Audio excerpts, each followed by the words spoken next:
All right, today we're going to do something kind of cool. We're going to crack open our laptops, our phones, our tablets, basically any digital device you own, and take a look at the one tiny little chip that makes it all tick. We are talking about the brain of the operation, the CPU. I mean, have you ever really stopped to think about it? How your computer actually, well, thinks. You click a mouse, type on a keyboard, tap a screen, and bam, instantly something happens. But how does this box of metal and plastic know what to do? Well, it turns out it's all happening in the brain. Just like us, every single one of these devices has a brain. It's the command center, the source of all the action, the place where decisions get made. And today, we're going to peek inside and see how it really works. So this brain, it has a formal name, of course. It's called the Central Processing Unit, or as pretty much everyone calls it, the CPU. It's the engine, the conductor, and the master calculator all rolled into one tiny, powerful package. You know, at its core, a CPU's entire reason for being is actually pretty simple. It follows instructions. That's it. Every single thing your computer does, from the second you turn it on to you listening to this right now, is just the CPU working its way through a massive, massive to-do list. Okay, so following instructions sounds simple enough, but how does that one simple job create the incredibly complex stuff we do on our devices every day? How do our clicks and taps actually get turned into commands? Well, it all comes down to two things: mind-blowing speed and some really clever specialization. And when I say a long list of instructions, I am not kidding. Modern CPUs can chew through billions of them, every single second. That little cursor blinking on your screen, that's the result of thousands of instructions firing off. It's a level of speed that's honestly, it's kind of hard to even wrap your head around. Now, to pull off this amazing feat, the CPU isn't just one solid block of thinking power. Nope, it's actually split into two very specialized halves that have to work together in perfect harmony. Think of it like two different sides of the brain. On one side, you've got the control unit, or CU. This is the project manager, the orchestra conductor. It doesn't actually play an instrument itself, but it tells everyone else what to do and when to do it. Then, on the other side, you have the arithmetic logic unit, the ALU.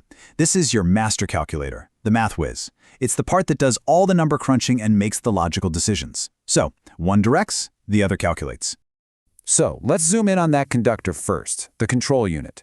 Its whole world revolves around one thing: management. It's all about keeping that entire symphony of data flowing smoothly without a single hiccup. Its job is basically to be the ultimate traffic cop for information. It doesn't do the math itself, but it's the one that tells the ALU, hey, I need you to add these two numbers. It doesn't hold the data, but it tells the memory where to send it. You can think of it as the central nervous system for the whole operation. And it does all this in a constant, looping cycle. First, it fetches an instruction from the computer's memory. Then it decodes that instruction to figure out what it's actually being asked to do. And finally, it manages the data flow and directs all the other components, like our trusty calculator, the ALU, to get the job done. Okay, so if the control unit is the manager, who's actually in the trenches doing all the work?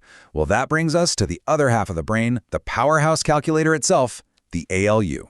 And really, its name tells you everything you need to know. You've got arithmetic, that's all the math. Addition, subtraction, multiplication, the whole shebang. And then you have logic. This is where it makes comparisons and decisions. It's the part of the CPU that can actually answer questions.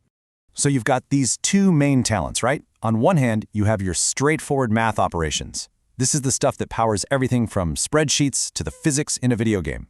And on the other hand, you have the logical operations. These simple yes or no questions: is this number bigger than that one? Are these two things equal? These are the absolute fundamental building blocks for every single decision your computer ever makes. So we've met our conductor, the control unit, and our calculator, the ALU. Now let's see how they work together in this beautiful high-speed dance. And you know, this old quote from Aristotle could not be more perfect here. Separately, the CU and the ALU are just specialists. One's a manager and one's a number cruncher. But when you put them together, you get something so much more powerful. A machine that can actually execute complex programs. This is the fundamental process, the rhythm of the CPU. Step 1, fetch. The control unit, our conductor, goes and gets the next piece of sheet music. That's the instruction. Step 2, decode. The CU reads the music to understand what's being asked. Does it need to add two numbers or check if something is true? And finally, step 3, execute. The CU points its little baton at the ALU and says, "Okay, calculator, your turn. add these numbers. The ALU does the math, and the cycle begins all over again, instantly. And this isn't just happening once or twice. This fetch, decode, execute cycle is the literal heartbeat of your machine, and it's beating billions of times every single second.